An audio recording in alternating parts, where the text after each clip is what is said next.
Bonjour, je suis Clémentine Gallet et je vous accueille sur le premier podcast qui vous parle de maternité autrement. Vous entendrez ici des femmes qui vous transmettront leur histoire de mère, sans filtre. Et grâce à leur récit, vous serez, je l'espère, rassurés, réconfortés et surtout déculpabilisés. Alors bienvenue dans le merveilleux monde d'une maternité décomplexée. Bienvenue chez Bliss. Amélie a fait un bébé toute seule par PMA à 40 ans. Mais derrière cette petite phrase trop vite résumée, il y a une histoire infiniment plus grande. Une histoire de liberté. La liberté de ne pas rentrer dans les cases, de construire sa vie de femme, de mère, en dehors des schémas attendus. De choisir, dès 30 ans, d'avoir un enfant seul, non pas par résignation, mais avec joie. Et d'y croire, même quand les années passent, même quand les inséminations échouent, même quand les FIV s'accumulent, jusqu'à cette IMG bouleversante. 5 ans de combats, de rendez-vous médicaux, d'espoirs déçus, et puis un jour, l'improbable. Tomber enceinte quelques mois après avoir rencontré l'amour. Car oui, au cœur de ce parcours en solo, Amélie est tombée amoureuse d'un homme déjà père qui n'envisageait plus d'agrandir sa famille, mais leur histoire c'est celle d'un couple libre de s'aimer sans se contraindre, libre de respecter les choix de l'autre sans chercher à les plier, libre d'inventer un foyer autrement. Et autour d'eux, une bande d'amis fidèles, une vie remplie de voyages, d'indépendance et de décisions profondément assumées. Aujourd'hui, ils élèvent ensemble le petit Gaspard, arrivé comme un cadeau après des années d'attente. Cet épisode, c'est celui d'une femme qui n'a jamais lâché ses convictions, qui a su composer avec l'amour sans jamais s'effacer. Une histoire d'équilibre, d'écoute et d'audace. Une histoire qui fait du bien, qui donne du courage et qui célèbre avant tout la liberté. Attention, cet épisode aborde le sujet de l'interruption médicale de grossesse. Il est donc à écouter dans les meilleures conditions possibles. Merci.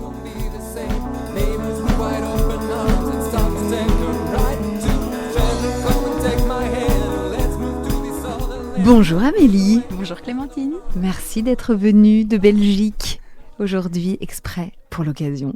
Alors je vais te demander ton prénom, ton nom, ton âge, d'où tu viens, ce que tu fais dans la vie et de qui est composée ta famille, s'il te plaît Amélie. Alors moi je m'appelle Amélie, je suis l'heureuse maman d'un petit Gaspard qui a 4 mois et que j'ai eu à 40 ans. Alors je suis commerciale et en plus de ça, je tiens un petit compte sur Instagram. Je partage aussi tous mes petits tips de voyage avec Gaspard. Ma famille est composée aussi de Ben qui est mon amoureux et qui est le beau papa de Gaspard. De ses 2 grands-enfants, il a 2 garçons de 13 et 15 ans. J'ai ma famille de sang avec mes parents, puis mes 2 sœurs et puis mon petit-neveu et ma petite-nièce qui sont mes 2 petits amours.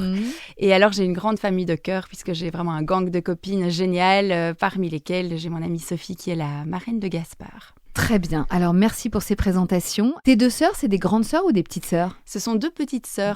Ma petite sœur a pris les devants au niveau de la maternité. Ça a été la première à mener la barque. D'accord. Vous avez combien d'écart ? On a 2 ans et 5 ans. Et c'est ma petite sœur de 5 ans de moins qui a eu ces 2 petits. Et alors toi, en tant qu'aînée d'une fratrie de filles, c'était comment justement la petite enfance, vous jouiez aux petites mamans, vous jouiez à la poupée ? Moi, je jouais à la poupée avec mes petites sœurs, à l'institutrice, à la coiffeuse. Oui. J'étais le plus gros stéréotype de la petite fille qu'il soit. Tu avais cette appétence pour le maternage, en tout cas de tes petites sœurs. Oui, tu jouais à la deuxième maman. J'adorais ça. Ouais. C'était génial. Et tu t'imaginais plus grande, avoir des enfants ? Tu te voyais comment ? Alors, j'ai toujours su que je voulais être maman. C'est vraiment une envie qui m'a suivie tout au long de mes différentes relations. C'est quelque chose que j'ai jamais voulu cacher. C'est un sujet abordé assez facilement. Et je n'ai juste pas rencontré la bonne personne au bon moment dans des parcours qui permettaient de lancer le projet. Mais il m'a fallu quelques années avant de me dire que le projet ne serait pas un papa et une maman. Et oui. C'est pas un choix de base. Moi, c'est vraiment quelque chose que la vie a mis sur mon chemin. À 30 ans, je me suis séparée. Je voulais devenir maman, je savais que j'avais plus forcément le besoin de rencontrer un homme. Et donc, la dizaine de mes 30 à 40 ans, c'est vraiment ce qui s'est passé. C'était une démarche d'évolution personnelle et plus une attente de rencontrer l'homme de ma vie. Dès 30 ans, parce que c'est très jeune. À 30 ans, tu as encore le temps de rencontrer plein de monde. Qu'est-ce qui a fait que tu étais aussi sûre de toi ? Il y a eu une grosse histoire décevante ? Il y a eu une grosse histoire décevante, mais il y avait surtout un sentiment de bonheur tellement fort quand j'étais seule. Je ressentais tellement le besoin de ne pas avoir besoin de quelqu'un. Je me complaisais dans une vie indépendante et autonome et j'étais super bien entourée avec beaucoup d'amis. Je me sentais vraiment forte seule et en fait, je ressentais du coup pas forcément le besoin d'un combat vers la recherche d'un homme pour devenir le papa de mon enfant. Et en fait, je trouve que quand on a 30 ans, on entre dans une phase de notre vie où les attentes changent, puisque on se doute que si une histoire fonctionne et que l'on souhaite devenir parent, c'est dans cette dizaine que les choses vont se faire si elle n'a pas été faite avant. Et moi, j'avais pas envie que ce critère fasse partie de ma recherche. J'ai pas fermé les portes sur le fait de rencontrer un homme. Je voulais juste pas que ça soit un critère de sélection pour retomber amoureuse. Et alors, comment ça s'est passé ensuite ? Donc, à 30 ans, tu te retrouves célibataire. Oui. Mais j'imagine qu'autour de toi, tes copines, elles sont toutes en couple. Et alors, c'était comment ça d'être la seule, pas en couple, en tout cas, pas en couple, en train de construire une famille ? T'avais pas trop d'envie, voire de jalousie envers elle ? Alors moi, je rentre dans une phase de ma vie où je commence à bosser dans l'événementiel en parallèle de mon boulot. Donc je bosse énormément, donc je gagne mieux ma vie, donc je pars plus en vacances. Je commence un sport d'équipe qui est le hockey. Je me fais une nouvelle famille de copines là-bas, assez fêtarde aussi, avec quand même pas mal de nanas un peu plus jeunes. Donc peut-être que je me retrouve un peu dans ces filles un peu plus jeunes que moi aussi. Et en fait, j'enchaîne 5 années de fêtes, de liberté, je bosse beaucoup, mais je profite aussi beaucoup et je vis ma best life. J'adore. Parce que je sais que j'ai pas besoin de trouver un homme pour devenir maman et que le jour où je déciderai de lancer des protocoles pour le devenir, la loi belge me le permet. Mais oui, c'est ça. C'est-à-dire que tu as vécu toute cette période avec beaucoup de sérénité et de tranquillité. On a l'impression. Oui, tu me demandais si j'étais un peu jalouse de mes copines, mais je pense que c'était un peu l'inverse à ce moment-là. Je pense que c'était plutôt elle qui était un peu jalouse de ma liberté. C'est génial parce que le nombre de femmes pour qui c'est compliqué justement cette trentaine tellement charnière et dans laquelle on met tellement d'espoir et qui est comme une deadline en fait, cette trentaine. L'âge qui avance en fait. Ah là là. Donc je trouve ça formidable que tu aies vécu autre chose et qu'autre chose soit évidemment possible. J'en ai aussi profité pour partir voyager solo. Ça, c'était une des grandes décisions quand j'ai eu 34-35 ans. J'avais besoin de me challenger dans un voyage en sac à dos, en solo. Donc, je suis partie une première fois à 34 ans. Et puis, en perspective du projet bébé solo, je suis partie pendant 4 mois. J'ai fait une pause carrière. Et ça a aussi été pour moi la bonne manière de tester mon intuition, mon instinct et de me mettre un peu à l'épreuve aussi en solo. Et alors, t'es partie où ? Je suis partie 4 mois en Asie du Sud-Est. Génial. Avec... ce qui au départ a été une énorme malchance puisque je suis partie en février, l'année du Covid. Aïe, aïe, aïe. Et donc, je me suis retrouvée après un mois de visite des Philippines en Thaïlande, confinée, comme vous l'étiez ici en France. Bien sûr. Et donc, je suis passée d'un voyage solo à un voyage à 2 puisque j'ai rencontré une Belge qui s'est confinée au même endroit que moi. On était confinés sur l'île de Koh Lanta. On a vécu un confinement incroyable. Confinée à Koh Lanta. Alors là, j'avoue que... Mais sans épreuve de poteau.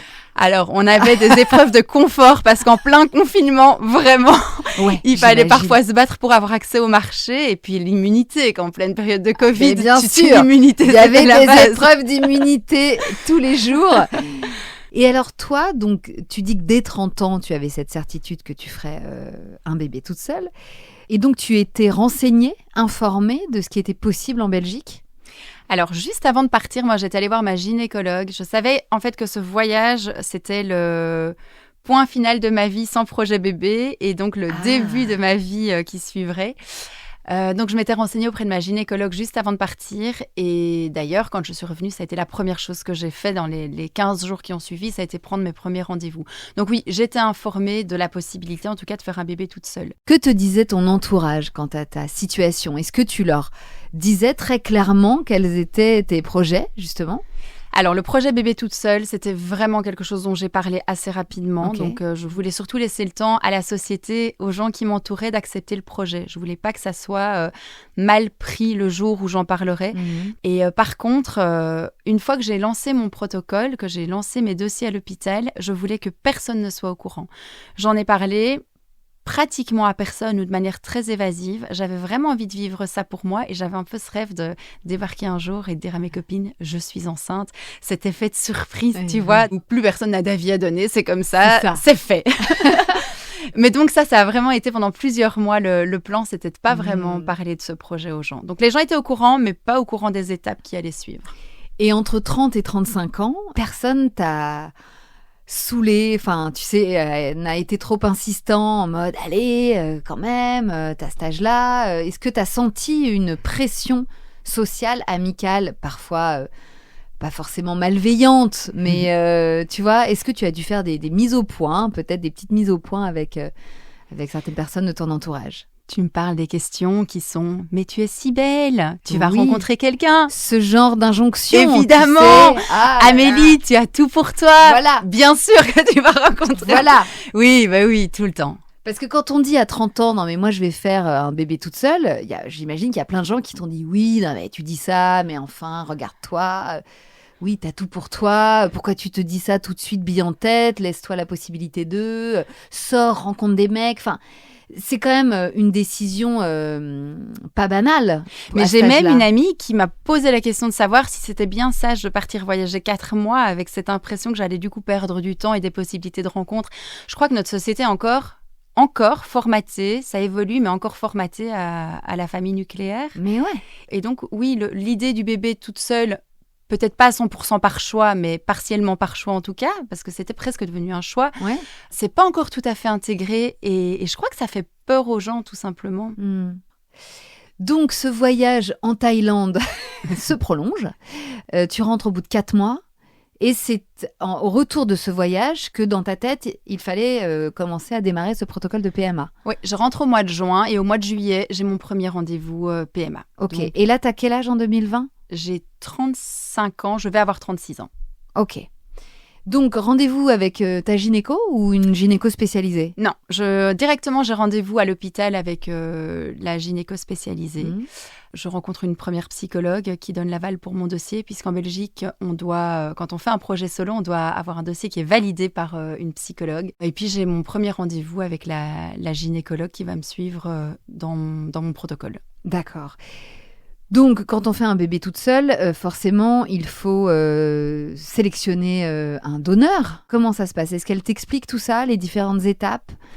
On m'explique tout ça, mais assez vite, je déchante. Je trouve qu'on nous explique en fait assez mal les choses. Je découvre beaucoup de choses par moi-même. Je grappille vraiment des informations à droite à gauche. Je rentre souvent chez moi avec un manque d'infos et des questionnements qui n'ont pas été résolus. Je me retrouve assez frustrée assez vite dans mon début de protocole et je tombe surtout sur une gynécologue qui m'infantilise complètement, qui n'est pas très sympa avec moi. Je pense que j'ai pas eu de chance. Je tombais un mauvais jour pour elle et je l'ai fort ressenti. Et en fait, ça vient vraiment noircir ma relation de confiance de départ avec elle. Donc, je suis pas dans un très bon état d'esprit pour commencer le protocole, mais je sais que je suppose que c'est les étapes à suivre, en tout cas, pour arriver à la suite. Comment on va l'appeler ? Docteur O. Docteur O. Qu'est-ce qu'elle te dit par rapport au don de sperme, enfin aux gamètes masculines ? Alors, elle m'explique pas grand-chose sur les inséminations. Par contre, elle me pose, en parallèle du passage psy, elle me pose une question qui est qu'est-ce que vous allez dire à votre enfant quand il vous dira « mais pourquoi je n'ai pas de papa ?» Et je lui réponds que je ne sais pas encore, que je suis au début de toutes ces réflexions, mais que je lui expliquerai la vérité. Et en fait, elle me coupe la parole en me disant que c'est des questions qu'il faut se poser tout de suite, que après ça sera trop tard pour se les poser. Et la manière dont elle me renvoie en fait cette réflexion, c'est très agressif, c'est pas du tout bienveillant et en fait je me sens nulle. J'ai l'impression d'arriver dans un projet que j'ai pas du tout préparé, que je suis pas du tout capable et je me dis que si la première question qu'on me pose sur la maternité solo, je suis pas capable d'y répondre comme une bonne élève, je serai peut-être pas une bonne maman non plus par la suite. En tout cas, elle remet vachement en question ma confiance en moi. Est-ce que ça te décourage ? Ça me décourage pas, mais je suis sortie de là en appelant une copine quand même pour lui expliquer. Ça m'effraie plutôt. Ouais. À ce moment-là, elles en sont où tes petites sœurs? Elles sont déjà maman? À ce moment-là, ma petite sœur est déjà maman et ma deuxième sœur ne veut pas être maman. Et alors toi, du coup, tu as découvert un peu la maternité par procuration à travers l'expérience de ta sœur. Et tu as découvert ce que c'était que d'être tante, ce qui est quand même un sacré truc aussi. Je suis devenue une tati gâteau. Je suis fan d'eux. J'étais le genre de tati qui réclamait les petits pour les garder. Moi, je voulais chasser les parents de la maison pour pouvoir les avoir un peu. J'ai vraiment un gros attachement pour ces deux petits et ils en ont beaucoup pour moi. Oui. Je pense qu'ils m'ont vraiment donné tout le lot d'amour maternel dont je manquais à l'époque. Ah ouais, mais c'est pas rien ça. Hein. Tu les prenais à dormir, tu les emmenais faire plein de trucs. Ouais. Je les ai beaucoup pris à la maison. En tout cas, dès que je pouvais, je les prenais à la maison. Ouais, c'est génial ça. Ouais, c'est génial. Je suis partie en vacances avec eux. Oui, toute seule avec eux. Enfin, tu les embarquais. Partiellement toute seule. Ouais. Donc c'est vrai que ça crée des liens très forts, ça. Hein. Ça réveille tellement l'instinct maternel aussi de pouvoir avoir la confiance que ma sœur me donnait de garder ses enfants. Donc ça a conforté ton envie à toi aussi d'avoir tes propres enfants. Oui, ça m'a même portée souvent lors de tout ce protocole. Donc là, on est au mois d'août. Qu'est-ce qui est prévu pour trouver le donneur de gamètes, de sperme ? Alors, en Belgique, les donneurs sont tous anonymes. D'accord. Donc, le choix que je dois faire, moi, c'est couleur des yeux, couleur des cheveux et taille, approximativement. Mais il n'y a pas d'autres choix qui se font. Il n'y a pas d'autres alternatives. D'accord. Donc, il n'y a pas de photos, il n'y a pas... Non. Il n'y a pas de photos, il n'y a pas de voix, de photos de ces hommes bébés, comme je sais que certains catalogues existent. Et vous, en France, au vous avez Danemark, accès à plus de choses. Notamment. C'est ça. Et qui s'en occupe, du coup, de la sélection ? C'est via le gynéco C'est l'hôpital. C'est l'hôpital, ouais. C'est l'hôpital qui gère tout. Moi, j'ai aucun... je n'ai rien à dire, je n'ai rien à proposer. J'arrive le jour de l'insémination avec une petite paillette qui m'attend. Oui, c'est ça. Oui. Et qui a été présélectionné par l'hôpital. C'est ça. Ok. Alors, quand a lieu la première insémination, du coup ? La première insémination, elle a lieu au mois de septembre, dans des conditions, du coup, où je ne suis pas super à mon aise avec cette gynécologue, mais voilà, je suis là pour faire un bébé, pas pour me faire une copine. Et puis, en fait, je pars en vacances juste après. Je pars en Italie, en tente de toit, avec une copine à qui je ne dis rien. Et je passe de super vacances. Et je suis certaine que ça va fonctionner parce que je n'ai pas de problème physique, j'ai rien qui permette que ça ne fonctionne pas. Je me mets aucune pression, mais à la fin du séjour, j'ai des pertes de sang. Donc en fait, pour moi, c'est l'anidation. Donc pour moi, je suis enceinte. Je n'ai évidemment aucun test de grossesse avec moi. Donc je rentre en Belgique persuadée que ça a fonctionné. Je fais la fameuse prise de sang au bout de 9 jours qui permettent de savoir si c'est positif ou pas. Et c'est négatif. Donc première chute. Première claque, mais voilà, c'est un premier essai, c'est pas grave. Il y a un nombre d'inséminations prévues avant de passer à la FIV ?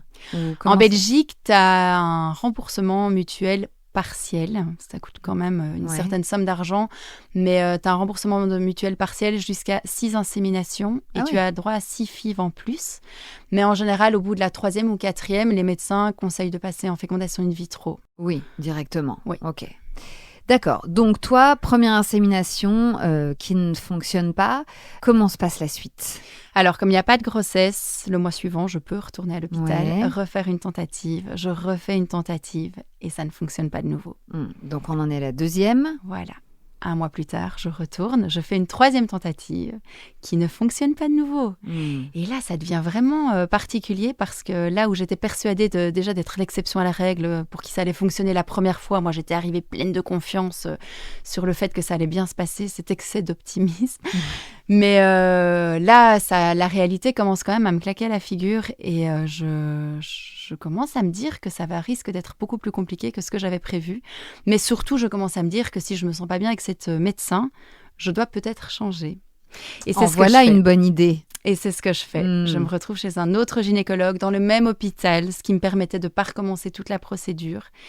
Et je tombe chez un homme que je trouve, à ce moment en tout cas, incroyable, très bon père de famille, très bienveillant. Donc, lui insiste pour que je commence les fécondations in vitro et moi, je veux faire une 4e tentative d'insémination, ne pas avoir de regrets. Psychologiquement, je me sentais mieux, donc ne pas avoir de regrets. Et donc, je fais une 4e insémination avec lui et ça ne fonctionne pas. D'accord. Donc là, on en est à la 4e insémination et ça ne fonctionne pas. Et du coup, ce nouveau gynéco te propose une FIV ? C'est ça, il me propose une FIV. J'ai son aval en mois de mars. Donc début 2021. Début 2021. Okay. J'ai son aval pour lancer la première FIV. Il me manque un papier, justement, pour les remboursements mutuels. Chez nous, c'est la mutuelle, la sécurité sociale. Et donc, il me dit de passer chercher ce papier pendant la journée. Et la porte du médecin est entrouverte et je l'entends prendre son téléphone, passer un coup de fil à ce qui me paraît être une secrétaire. Et mon fabuleux médecin commence à parler d'une patiente avec un mépris hors catégorie. Il en parle comme d'une princesse. Il est terriblement critique à son égard. Il dit qu'elle est impatiente, que cette personne vraiment se comporte comme une princesse à qui il faut tout de suite. Et en fait, vraiment, il parle très très mal de cette personne, sauf qu'il termine sa discussion par mon nom de famille. Donc j'entends à mon insu une discussion sur moi. Alors évidemment, il le fait sans savoir que je suis derrière. Ce qui est encore pire, on a toutes eu une discussion avec une copine. Oui. Sur quelqu'un. Où tu bitches un peu. Mais enfin, bon, c'est pas le rôle des médecins de bitcher. Mais c'est pas le rôle des médecins. Non. Un médecin ne bitche pas sur une patiente. Enfin, non. Ça n'existe pas. Surtout pas la porte entrouverte et avec une collègue. Donc, il m'a reçue dans son cabinet en urgence, pas juste pour me donner mon petit papier, mais aussi pour me passer une vaseline incroyable de mots et de bienveillance pour rattraper tout ce que j'avais entendu. Parce que tu lui as dit que tu avais entendu ou il a capté non ? Il a vu à ma tête que j'avais entendu. Il a d'abord cru que j'avais entendu la fin de la discussion et puis il a compris... je lui ai dit que j'avais tout entendu sur la discussion qu'il venait d'avoir. Il n'a pas dû passer un bon quart d'heure non plus, mais moi, j'étais en train de passer un moment horrible. Toute la confiance que j'avais en moi, vraiment, tout s'effondrait. Tout s'effondrait à ce moment-là. J'étais en train de perdre la personne en qui je mettais mon avenir entre les mains. Je me suis sentie trahie, je me suis sentie salie. En plus, c'était très méchant ce qu'il disait de moi. Et alors, pour en revenir au docteur O, il me dit dans cette discussion qu'il a croisé le docteur O la veille dans les couloirs et qu'elle lui a dit qu'elle était au courant que j'étais suivie chez lui. Donc, je peux imaginer la discussion de professionnels qui bitch sur une patiente et qui a complètement changé visiblement son regard sur moi qui jusque-là était neutre, comme une patiente normale qui est impatiente de devenir maman, mais quand tu présentes en PMA, c'est pour devenir parent. On le saurait pour moins que ça. Mon Dieu. Oui. Et je sors de là, je fais une énorme crise d'angoisse. J'appelle une de mes amies, Claire, et je suis dans un état... Je dois m'arrêter sur le bord de la route. Je pleure, je tremble. Je suis dans un état de fin du monde. Je me sens vraiment trahie. Je me sens terriblement mal. Je ne sais pas comment je vais me relever de ça, en fait. À ce moment-là, je ne vois pas comment je vais pouvoir redonner ma confiance à ce monsieur et lui permettre d'avoir mon avenir entre les mains. Ah bah oui, je comprends. J'ai un bon réflexe. J'appelle ma gynécologue, qui est la personne qui me suit en dehors de la PMA, qui est une nana incroyable, qui s'appelle Lilou. Lilou, ta gynéco de ville, en fait. C'est ça, la gynéco qui me suit depuis quelques années, qui me connaît aussi dans le privé un peu, qui, elle, pour le coup, est une nana super bienveillante. Et je lui dis, en fait, je peux avoir des problèmes avec une personne, mais je peux pas en avoir avec 2 personnes dans le même secteur. Qu'est-ce que j'ai pas compris ? À quel moment... la situation m'échappe. À quel moment, moi, je me comporte pas bien comme patiente pour mériter ce qui est en train de m'arriver ? Qu'est-ce que je dois piger sur la situation, en fait ? Et Lilou a un discours incroyable où elle me rappelle à quel point le milieu de la PMA est difficile. Et surtout, elle tient un discours qui a changé toute la suite de mon parcours. Elle me dit que je ne dois pas chercher de l'humain. Elle me dit que je dois chercher de l'humain dans mon entourage, dans ma famille. Donc moi, je lui explique qu'à ce moment-là, je n'ai pas encore beaucoup expliqué le projet aux amis. Et elle me dit que c'est là que je dois vraiment piocher mon énergie, quoi, en fait. C'est là que je dois trouver de la bienveillance, de l'empathie. C'est pas dans le milieu médical. Donc, je comprends que j'ai probablement trop d'attentes du milieu médical, que je pense probablement être dans un milieu trop humain, là où en fait le médical, c'est du médical. Et hélas, les rencontres que moi j'ai faites, parce qu'il y a des super médecins pleins d'empathie, mais hélas, moi, les rencontres que j'ai faites sont pas en adéquation avec ça. Et en fait, c'est pas pour ça que je vais pas devenir maman. Et oui, donc tu changes de prisme en fait. Vraiment, cette discussion te fait changer d'angle. C'est vrai que oui, les médecins sont ce qu'ils sont. Il y en a des très humains, d'autres beaucoup moins. Et qu'il vaut mieux ne pas avoir trop d'attentes. C'est ça que te dit Lilou. C'est ça. Et c'est comme ça que tu te préserveras. Et en fait, elle me fait comprendre que j'ai toutes les ressources autour de moi et que je dois juste les utiliser. Mes amis, elles sont là pour ça. Ma famille est là pour ça. Et j'ai une totale confiance en eux. Et donc, pourquoi ne pas, avant ça, l'avoir fait ? Mais voilà, c'est des fonctionnements de protection probablement aussi. Moi, j'avais pas envie d'avoir la vie de tout le monde avant. Oui. Et donc là, voilà, je change en effet mon fusil d'épaule et je le change fort d'épaule puisque j'en commence à en parler à tout le monde. Oui, d'un extrême à l'autre. Ce sujet qui jusque-là était un peu mon sujet tabou, mon petit sujet secret, devient un sujet collectif, public et se crée vraiment autour de moi une bulle de bienveillance et d'empathie et de force et de courage et en fait ça me porte pour la suite. Et ça, génial. Ça me fait décider de rester chez ce gynécologue. Alors là, encore aujourd'hui, je ne sais pas pourquoi j'ai pris cette décision de nouveau. On ne peut pas prendre toutes les bonnes décisions au même moment. Oui, là quand même, Amélie, tu aurais pu quand même changer. J'aurais pu changer. Bon. Mais alors, quand même, l'explication, c'est que changer de médecin à ce moment-là, ça voulait dire changer d'hôpital. Et changer d'hôpital, ça voulait dire recommencer toutes les procédures à zéro. Oui. Ça voulait dire reperdre des semaines, des mois, vraiment beaucoup de temps, beaucoup d'énergie. Je crois qu'en sortant de toutes ces étapes-là, j'étais pas prête psychologiquement à recommencer tout de zéro. Je préférais encore être dans une situation d'inconfort accepté que dans une situation d'inconfort où tout était encore à redécouvrir, à recommencer. Ouais. Donc, tu y es retournée. J'y suis retournée. Première FIV, donc. C'est ça. Comment ça se passe, cette première FIV ? Là, c'est autre chose. Là, tu passes à un tout autre protocole avec piqûre, préparation à la FIV, quoi, à l'insémination. En effet, il y a tout le protocole médical avec les injections, avec ces traitements qui ont quand même un impact sur le physique et le psychique. Et alors, comme rien ne peut être lisse dans mon histoire, évidemment. Je termine mes premières injections. Je me présente la veille de la ponction. Donc la ponction, c'est le moment où on vient ponctionner les ovocytes avant de les mettre en labo avec les spermatozoïdes. Et donc, je suis toujours dans l'après-Covid et je dois faire un test Covid pour s'assurer que je ne suis pas positive au Covid pour faire cette fameuse ponction. Et évidemment, je suis positive au Covid. Je le sais le lendemain matin, qui était le jour de l'intervention, parce que j'ai eu de la fièvre toute la nuit. Donc, je fais le test le mardi. La nuit, je suis malade. Il faut savoir que le mois qui précède, je ne vois quasiment personne pour éviter d'attraper le Covid parce que je sais que je vais faire ce fameux examen. Et évidemment, j'attrape le coronavirus à ce moment-là. Donc, ma ponction est annulée. C'est pas de bol. Okay. Et moi, je suis shootée aux hormones. Et là, je comprends pas ce qui m'arrive. Je me dis que cette accumulation de malchance est censée s'arrêter à un moment donné. Bah oui. Donc, je m'effondre une journée, et puis le lendemain, je repars pour un tour. Et je me dis que le mois d'après, on réessayera. Et c'est ce que je fais. Le mois d'après, on recommence là vraiment un protocole qui, lui, va au bout, clôture par une ponction, et puis par un seul petit embryon en J5. Ok. Donc, c'est un embryon qui est resté 5 jours, qui a maturé pendant 5 jours. Un blastocyste à J5. J5. C'est ça, oui, qui est vraiment le J5, c'est le maximum, quoi. Que tu on lui a mâché le boulot, là. Voilà. Il est prêt. Normalement, J5, c'est vraiment les guerriers, quoi. Normalement, J5, ça marche. C'est ceux qui sont là pour performer. C'est ça. Donc, moi, t'en avais qu'un. Mais bon, il suffit d'un. C'est ce qu'on m'a toujours dit. Bah oui. Et donc, pour moi, c'est le bon. On est en fécondation in vitro. J'ai un J5. Je suis repartie sur les bons rails. Alors, je ne dis pas à toutes mes amies que j'attends un résultat à ce moment-là, de nouveau parce que je veux pas la pression sociale, mais mes amies, là, maintenant, par contre, sont quand même au courant que je suis relancée dans le système, donc je me sens quand même très soutenue et je décide de partir toute seule une semaine en tente de toit pour patienter plus facilement. Et puis je fais un premier test urinaire une grosse semaine plus tard qui se trouve être négatif, donc première grosse chute de morale. Oh là là. Et puis, je fais la prise de sang le lendemain, qui, elle, est positive.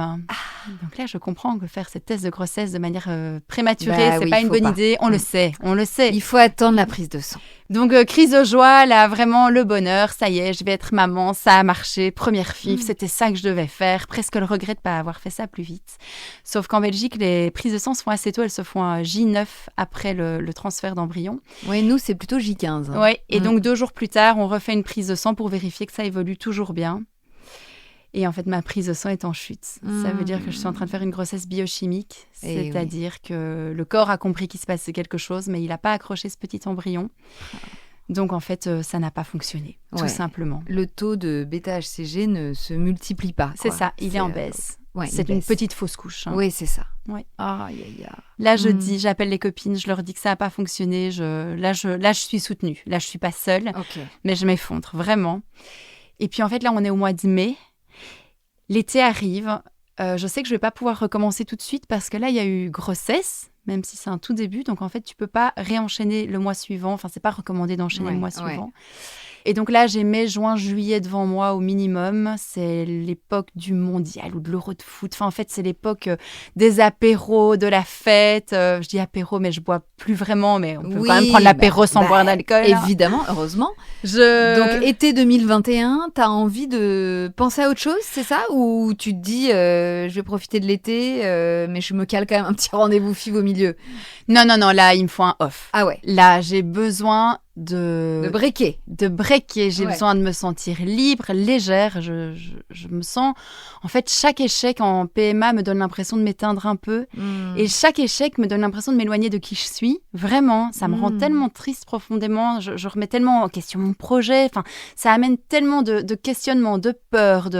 Tu sais, quand tu fonces dans un projet et qu'il fonctionne directement, t'as pas le temps de te poser de questions. Que là, en fait, sur ces mois et ces mois et ces mois d'échecs et d'attentes, c'est très anxiogène comme situation. Et là, j'ai besoin d'un off. Donc, qu'est-ce qui se passe cet été-là? Il se passe que je me remets sur les applications de rencontres. Bien sûr. Évidemment. Et puis, sur la continuité de cette atmosphère positive, je rencontre quelqu'un qui, très vite, ne me donne pas la perspective d'être la bonne personne. En tout cas, je ne cherche de nouveau pas quelqu'un pour faire ma vie. Mais je suis contente de rencontrer quelqu'un, d'avoir des bras, ça me fait du bien. C'est une belle pause. Et donc, en fait, je quitte cette application de rencontre pour me dévouer quand même un peu à cette relation qui s'arrête 2 mois plus tard. C'était pas, en effet, la bonne personne. Mais c'était le temps d'un été. C'était le temps d'un été. C'est quand même pas mal, ça, déjà. Ça a fait un bon reset dans mon cerveau. Ça a rechargé mes batteries. C'était en fait super chouette. Et donc, je le quitte au mois d'août. Oui, vraiment. J'adore. Et je réallume mon application et je tombe sur un message d'un gars que je trouve assez sympa, en fait. Alors, il t'aborde comment? Et il m'aborde en me disant à l'heure de retour en terre connue. Et en fait, il se fait que sur mon descriptif de profil, je parle de mon voyage. Je dis que je reviens d'un voyage de 4 mois en Asie du Sud-Est. Et ça fait 1 an que c'est plus du tout d'actualité, mais mon profil n'est pas du tout à jour. Et en fait, je trouve cette manière de m'aborder assez sympa. En tout cas, ça me donne envie de discuter un peu avec lui, sauf que je remarque qu'il est à 1000 km de moi, donc je comprends qu'il est en vacances. On est au mois d'août, il est en vacances. Et donc, il me dit très sympa qu'il me recontacte quand il revient de vacances fin du mois. Ok, voilà. Il s'appelle Ben? Il s'appelle Ben. Ah. Il s'appelle Ben. C'est là qu'il arrive dans le tableau, le Ben. C'est là qu'il arrive. D'accord. Oui. Et donc, lui revient de vacances, je pense, fin du mois d'août. Sauf que moi, je relance ma FIV numéro 2, fin du mois d'août. Et donc, en fait, nos échanges ne se captent pas. Moi, je coupe mon application. Je me lance cœur et âme dans ma FIV numéro 2. Pleine d'espoir, pleine de certitude sur le fait que cette fois, ça va être la bonne. Et j'ai un super résultat avec 6 petits embryons. Donc, en fait, on est fin août. Le premier transfert est prévu dans les semaines qui suivent. Et moi, je sais que je vais être maman. 6 embryons. 6 embryons, c'est beau. C'est non discutable. Ah ouais, franchement, ouais. 6J5 de nouveau. 6J5, ah ouais. Belle équipe. Voilà. Belle équipe, là, j'ai de quoi former une grande famille. Ouais. On t'en transfère 1 à chaque fois ou parfois 2? Alors, cette fois, on m'en transfère 2. Je fais le choix de faire le transfert de 2 embryons parce que je me dis que j'ai quand même déjà assez souffert avant dans tous mes échecs et là je veux augmenter ma chance de réussite et puis je me dis que si j'ai des jumeaux, j'ai des jumeaux, la vie m'aura apporté des jumeaux, donc en fait je suis super prête à tomber enceinte de jumeaux. Je suis sûre que c'est ça, mon histoire est tracée, c'était ça en fait. Ça n'avait pas fonctionné avant parce que je devais être la maman de jumeaux. On me transfère les 2 petits embryons au mois d'octobre. Et là, je fais ma prise de sang au bout de 9 jours et ma prise de sang est négative. Donc, en fait, mes 2 petits embryons ne se sont pas accrochés. C'est un échec sur cette FIV numéro 2, en tout cas sur la première partie de cette FIV numéro 2. Oui, parce qu'il te reste 4 embryons J5 potentiellement à transférer. C'est ça. Ce que tu fais? Ce que je fais. Donc, je transfère 2 embryons le mois suivant qui ne s'accrochent pas. Oh là là. Et là, petit à petit, Je passe de l'état de complètement convaincue que ça va fonctionner à en morceaux, à en miettes. Je commence vraiment à me dire que peut-être que je ne vais pas être maman. On est au 5e embryon transféré, au 5e échec. J'ai pas d'explication. Ouais.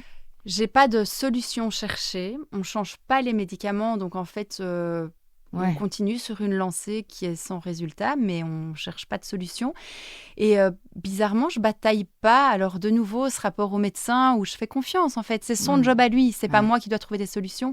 J'aurais pu insister pour trouver une solution, mais je l'ai pas fait et lui l'a pas fait non plus. Donc oui, voilà, je continue à.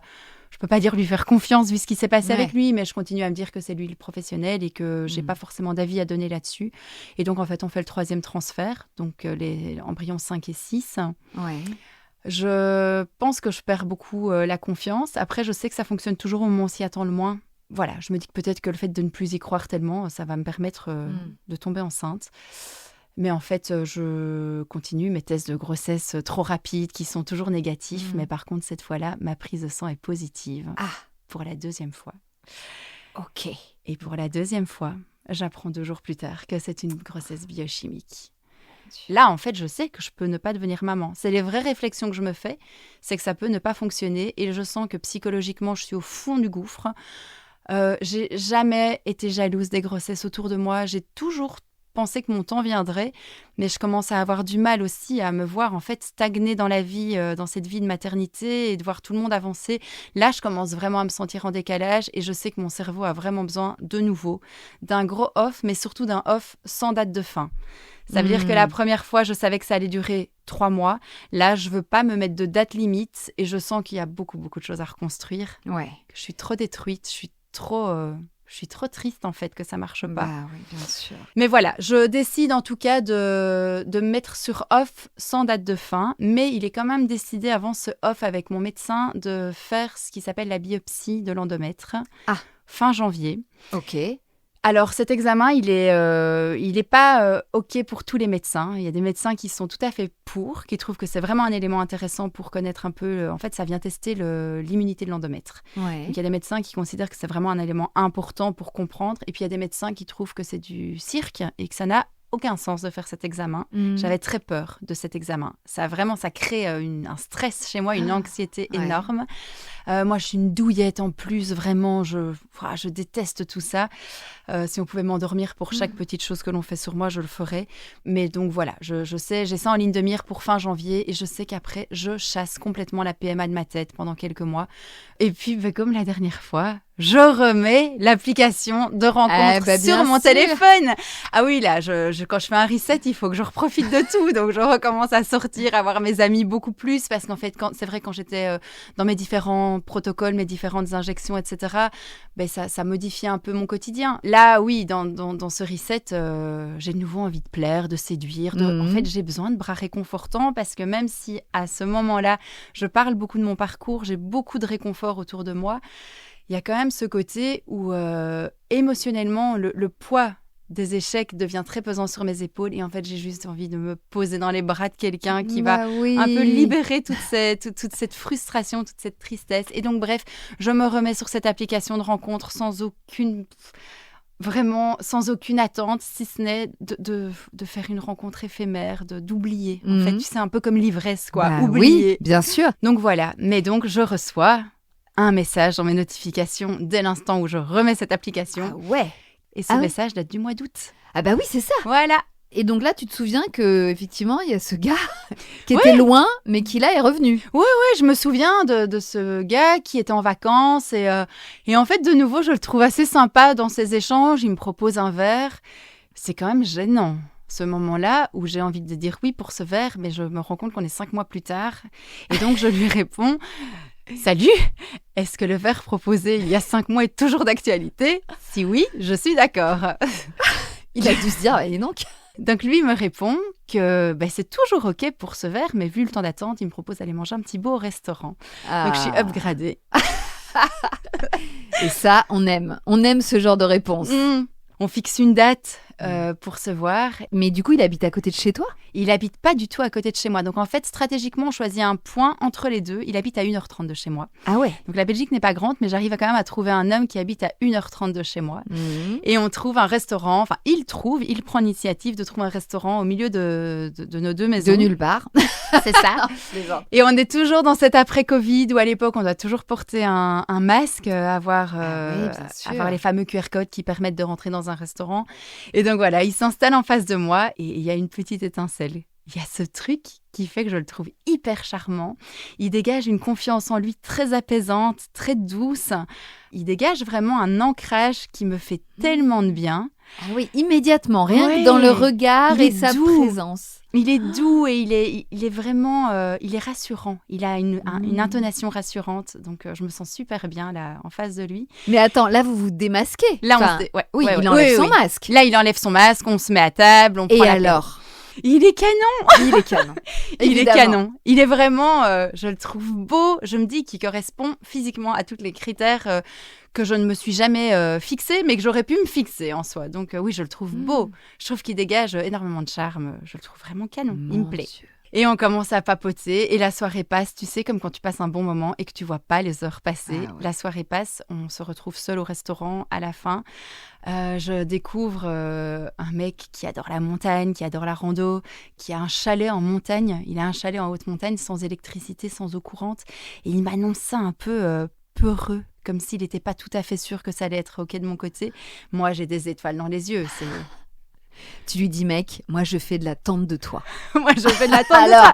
On connecte. Si tu veux le chalet en pleine montagne, ça me parle. Ah ouais, là on connecte, c'est trop chouette. Et je passe un super moment avec lui, vraiment. Il faut savoir que pendant cette soirée, parce qu'on a tous les deux presque 40 ans, enfin lui il a plus de 40 ans, moi j'en ai un peu moins, il y a quand même des sujets importants qui sont abordés. Et oui, et évidemment, c'est l'avantage bébé, de l'âge, c'est que...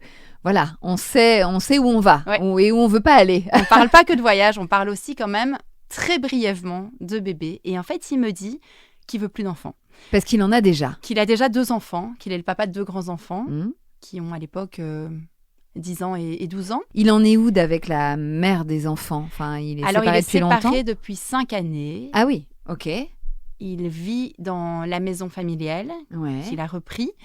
Il m'annonce une relation très positive, très bonne avec la maman, donc il n'y a pas de conflit. Okay. Donc je le sens je le sens en face, je le sens bien dans sa tête, bien dans sa peau. Je le sens heureux comme papa, mais il me dit, j'aurai pas d'enfant, je veux plus d'enfant.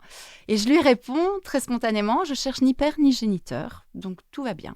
Mais est-ce que toi, tu lui fais part de là où tu en es justement par rapport à ce sujet des enfants ? Pas du tout. Pas du tout ? Ah non, parce que là, il va se barrer en courant. Si c'est que je suis dans un projet comme ça, que je vais pas abandonner alors que lui veut plus être papa, enfin bon, il y a un truc qui à un moment donné connecte pas dans nos histoires. Bah oui. Et donc, mais c'est pas grave, je suis pas, ça me rend pas stressée, ça me fait pas peur.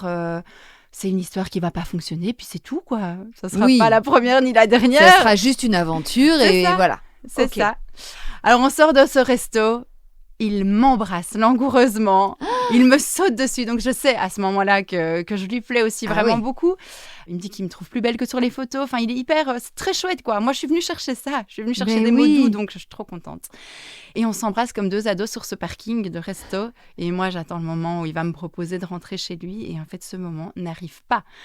Il finit par me dire au revoir, très gentiment, très poliment. Et moi, je retourne bredouille dans ma voiture. Et je retourne chez moi après cette super belle soirée.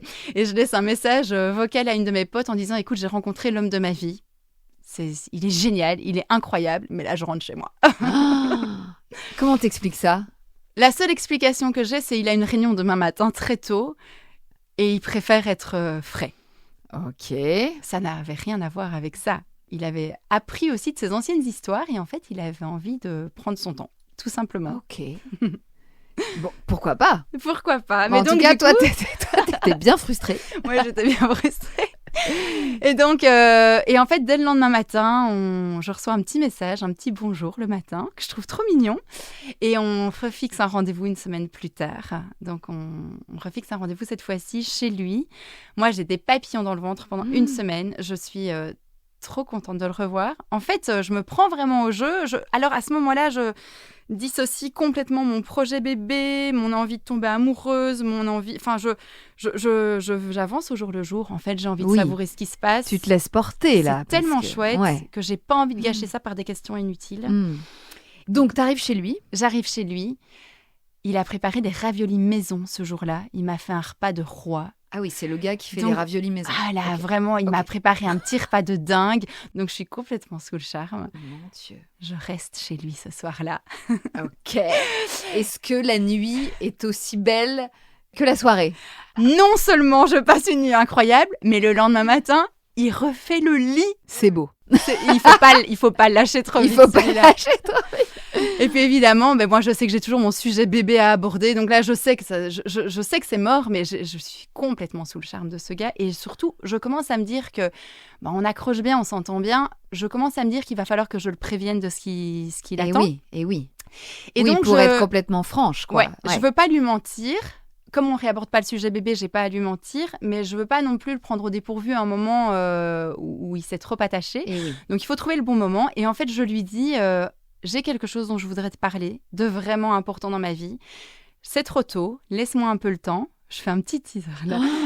Ouais. Mais voilà, sache qu'il y a quelque chose d'important qu'on devra aborder dans les prochains jours, prochaines semaines. Et en fait, j'apprends plus tard qu'il pensait que j'allais repartir voyager. Donc pour lui, cette histoire va devoir s'achever parce que je repars. Et donc, en fait, il est déçu d'imaginer que je puisse partir parce qu'il s'attache sur ces quelques premiers rendez-vous. Et l'élément qui, moi, me pousse à me dire c'est le bon moment pour lui en parler, c'est cette fameuse biopsie qui m'attendait fin du mois de janvier, qui me tétanisait complètement. Et je décide de lui dire la veille. En fait, je sais que le lendemain va être horrible. Je vais passer une journée pourrie. Donc, tant qu'à faire à passer une journée pourrie, autant me faire larguer. Oui, t'as raison. Comme ça, tout est fait. Le jour d'après, on redémarre de zéro. Hein. Oui, bien sûr. Très bonne strat. Et là, ça fait combien de temps que vous êtes ensemble? Ça fait 2 semaines et demie. On s'est vu 3 fois. C'est la 4e fois qu'on se voit cette fois-là. D'accord. Et là, donc... Il faut lui dire. Il faut lui dire. Et je lui annonce ça comme une petite fille dans le fond du lit, avant de m'endormir, dans l'obscurité, tu vois, le moment de confidence. Et je lui dis, bon, en fait, ce que je dois t'annoncer, c'est que avant de te rencontrer, la raison pour laquelle j'ai d'ailleurs quitté cette application de rencontre au mois d'août, c'est parce que je suis en train d'essayer d'avoir un petit bébé toute seule. Donc, je t'ai pas menti quand je dis que je cherche ni père ni géniteur, mais je veux être maman. Et je serai maman. Je serai maman, c'est voilà. J'ai intégré le fait que tu voulais pas être papa, mais il va falloir que tu intègres le fait que je veuille être maman. Vraiment. Et j'annonce ça, je suis tremblante. J'ai les larmes aux yeux. Ah oui, j'imagine. En fait, c'est triste, quoi. Je suis presque en train de sonner le glas de cette si jolie début d'histoire d'amour. Donc, alors, comment réagit-il? Tu le vois dans l'obscurité? Non, je ne regarde pas. Ah non. Ah, tu le regardes pas? Ah non. T'as trop peur? Oui, j'ai trop peur. Je sais que je vais être triste, donc en fait, oui, j'ai trop peur. Et il me répond avec cette sérénité qu'il leur représente et que j'avais déjà tellement aimé à notre premier rendez-vous. Il me répond, il y a un blanc d'abord entre nous deux. Et puis il me dit, ok, bon, dans l'absolu, là tout de suite, il n'y a pas de raison qu'on se sépare. Enfin, j'entends l'annonce, j'entends la nouvelle, mais là tout de suite, ça ne change rien au fait que ça se passe bien entre nous. Mais je vais prendre le temps de digérer l'information et de voir en décantant ça ce que ça donne. Et en fait, je trouve ses propos hyper rassurants. Et en fait, il me prend dans ses bras après. Il me serre super fort. Et là, toute ma peur du lendemain s'efface complètement. Je me sens en sécurité. Et je passe une nuit réconfortante avant de devoir enchaîner sur cette nouvelle étape de mes protocoles FIV que je redoute tellement, quoi. Nuit réconfortante dans des bras réconfortants. Dans des bras réconfortants avec un homme adorable. Donc tu rêvais tant. Ouais. Et donc le lendemain, du coup, la biopsie passe beaucoup mieux, j'imagine. La biopsie est pas du tout si agréable, c'est pas un chouette moment. Ouais. Surtout, je reçois un petit message de sa part le lendemain pour savoir comment ça s'est passé. Et en fait, je comprends que la relation s'arrête pas et on continue à se voir et à se revoir sans aborder beaucoup le sujet. Okay. En fait, on sait que c'est là. On sait tous les deux qu'il va falloir en reparler, mais on a envie de profiter de ce qui se passe. Il me présente assez vite à ses enfants, à ses amis. Une baptise à une grosse fête d'anniversaire où en fait je rencontre tout le monde en même temps, son ex-femme, les enfants, les amis, enfin vraiment le baptême social. Mon Dieu. Et alors, ça se passe bien? Ça se passe bien. Ouais. Je me sens super bien accueillie. On vit ce début d'histoire de manière hyper légère, en fait, comme si ça n'existait pas, vraiment. Oh là là, ok. Sauf que ça existe. Et moi, c'est toujours très présent dans ma tête. C'est-à-dire que toi, t'es quand même encore dans tout ça. Parce qu'après la biopsie, qu'est-ce qui est prévu? Alors, il est prévu que j'ai pas de date de retour à l'hôpital. Ouais. Moi, je me suis mis aucun délai. Et donc, en fait, j'ai pas de difficulté à vivre ce début d'histoire librement. Je me laisse vraiment porter parce que j'ai pas de deadline, parce que je suis pas figée dans un... Ouais, j'ai pas voulu m'en mettre. Donc, je suis pas figée dans un retour à l'hôpital et je décide de faire confiance en ce que la vie me présente. Mais je comprends très vite qu'il ne changera pas d'avis sur le projet bébé. Ses amis me le disent, qu'il est vraiment très clair avec lui par rapport à ça. Et en fait, les quelques fois où on en reparle, il est très clair dans son idée. Ça a été un papa très, très investi. Ça a été un papa très présent pour ses enfants. Donc, il connaît la valeur de la parentalité. Et moi, je pars du principe qu'on ne fait pas un bébé par amour. On fait un bébé parce qu'on veut devenir parent. Et donc, en fait, je ne prends pas de manière personnelle sa décision de ne pas devenir papa. Je sais que c'est quelque chose qui a été mûrement réfléchi et qui n'a rien à voir avec moi. Donc, je ne le prends pas de manière personnelle. Et ça, je crois que ça m'a aidé tout le long à pas mal le vivre. Pour acter, en fait, lui, sa décision, il s'est fait opérer. Il a choisi de faire une vasectomie. Donc, on était déjà ensemble quand il a fait cette opération-là. Ah ouais. Je crois que comme il tombait amoureux, il n'avait pas envie de changer d'avis parce qu'il tombait amoureux. Il avait envie de se respecter et c'était super important pour lui. Et toi, ça t'a rien fait qu'il se fasse une vasectomie? Alors, ça a été une étape que je comprenais vraiment bien. Ouais. Mais qu'il a quand même fallu que j'accepte, que j'entende. Et à la fois, là, il y a eu un avant et il y a eu un après. Ça veut dire qu'avant, tout au fond, j'étais quand même pas sûre à 100% qu'il allait pas changer d'avis. Je peux pas dire que je nourrissais l'espoir, mais c'était quelque part dans ma tête quand même, forcément. Nécessairement. Et puis, il y a toujours le risque de l'accident. Alors, moi, j'aurais jamais piégé Ben là-dessus, mais voilà, le corps peut parfois avoir des surprises. Moi, j'étais plus protégée au niveau de ma contraception, évidemment. Et donc, du coup... Donc, vous mettiez des préservatifs? On se protégeait, oui, on se protégeait. Et donc, du coup, il y a vraiment eu avant et après vasectomie. Et en fait, l'après-opération... était beaucoup plus apaisante parce qu'il y avait plus cette pression de crainte, je pense. Oui. Du coup, il y a aussi eu un rapport de confiance totale parce que même s'il m'aimait énormément, même s'il me le manifestait, il y a, je crois, toujours dans sa tête ce petit doute, cette petite crainte.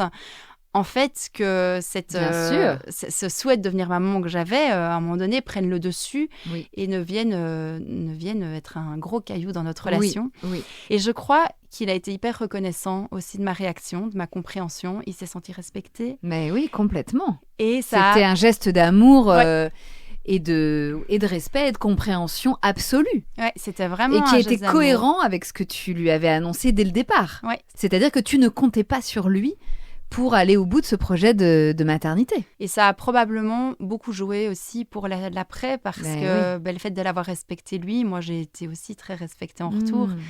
Donc, c'est beau, hein, vraiment, ça montre que c'est une relation qui s'est construite vraiment sur des bases très solides. Ouais. Donc, tu laisses passer combien de temps avant de retourner à l'hôpital? Alors, parce qu'en fait, ça dépendait de toi. Je recommence tout ça au mois d'août, septembre, à la rentrée à peu près. Donc, il se passe quand même 9 mois avant. Pratiquement. Ouais, c'est ça. Ouais.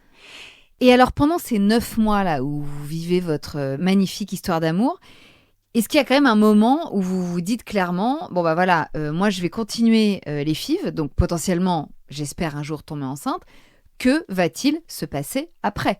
Quelle place Ben va-t-il avoir dans la vie de cet enfant? Comment allons-nous faire famille? Allons-nous faire famille? Enfin, est-ce que vous discutez de tout ça?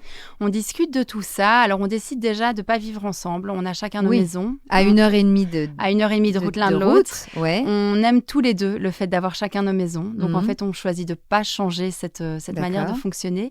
Je pense qu'on a tous les deux un peu la tête dans le sable. On fait l'autruche. On n'arrive pas à imaginer ce qui va se passer après. On sait juste que jusqu'à là, tout va bien et que moi, je recommence mes protocoles pour avoir un bébé. D'accord. Que notre histoire d'amour fonctionne bien. En fait, on sépare l'idée de la parentalité et de l'amour, sans savoir si ça va fonctionner, mais en tout cas, on se donne la possibilité d'essayer. Ouais, ok. Donc, je relance ma FIV 3. La FIV 3 est un échec. Et donc, je fais une 4e FIV, toujours avec ce fameux gynécologue H. Je me suis acharnée, quoi. Là, vraiment, je comprends pas comment je suis restée si longtemps là-bas. Mais je fais une 4e FIV qui ne fonctionne pas non plus. Donc là, je sais que je dois changer d'hôpital. Je sais que je dois remettre en question ma confiance que j'ai en l'hôpital dans lequel je suis. Oui, et donc, parce qu'il t'en reste une. Et donc, tu te dis, pour la dernière, je change. En fait, il me reste 2 FIV possibles, puisqu'on en a 6 possibles en Belgique. Donc, il me reste la 5 et la 6. Ok. Donc, tu te dis, pour les 2 dernières, je change d'hôpital. C'est ça, okay. Exact. Donc, je m'inscris auprès de l'hôpital. Je lance un dossier psy, parce qu'en Belgique, tu dois d'abord remplir un dossier psy, comme pour la première fois. Sauf que là, mon parcours à moi est plus le même. Donc, dans mon dossier psy, je parle de Ben et je me dis que je vais juste aller rencontrer cette nana et lui expliquer mon parcours, mon amour pour Ben, notre équilibre de vie. Et je suis en phase à 100% avec le fait d'arriver avec mon histoire auprès d'une professionnelle et de lui expliquer. Je me sens sereine. Je vois pas de frein à ça. Et je suis un peu naïve dans cette démarche puisque j'apprends 3 mois plus tard que mon dossier est refusé.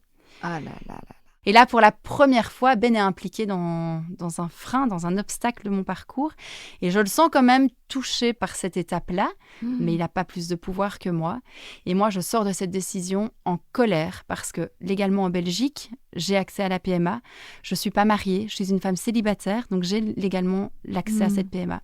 Donc là, j'ai le choix entre lancer un parcours judiciaire et me battre pour perdre peut-être du temps et de beaucoup d'énergie, ou alors j'ai établi une autre stratégie qui est de passer par une autre porte dans ce même hôpital parce que je tenais vraiment à faire cette FIV dans cet hôpital. Et en fait, c'est ce que je fais. Je réintroduis un nouveau dossier chez un médecin privé qui travaille avec cet hôpital-là. D'accord.